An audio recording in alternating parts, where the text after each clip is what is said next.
சீர்காழியில் தந்தை பெரியார் திராவிடக் கழகம் சார்பில் கை கால்களில் இரத்த காயங்களுடன் கட்டுகள் கட்டிக்கொண்டு ஆர்ப்பாட்டத்தில் ஈடுபட்டனர். சீர்காழியில் தந்தை பெரியார் திராவிடக் கழகம் சார்பில் இலங்கையில் 1,50,000 ஈழத் தமிழர்கள் இனப்படுகொலை செய்யப்பட்டதன் 17வது ஆண்டு நினைவேந்தல் நிகழ்வு தந்தை பெரியார் திராவிடக் கழக மண்டல செயலாளர் பெரியார் செல்வம் தலைமையில் நடைபெற்றது.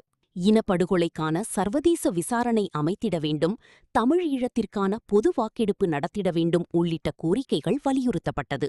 இந்த ஆர்ப்பாட்டத்தில் இலங்கையில் போரினால் பாதிக்கப்பட்ட ஈழத்தமிழர்களைப் போன்று இரத்த காயங்களுடனும் கை கால்களில் கட்டுகள் அமைத்தும் சிறுவர் சிறுமிகள் முதல் பெரியவர்கள் வரை பலர் பங்கேற்றது பொதுமக்களின் கவனத்தை ஈர்த்ததோடு பரிதாபத்தை ஏற்படுத்தியது.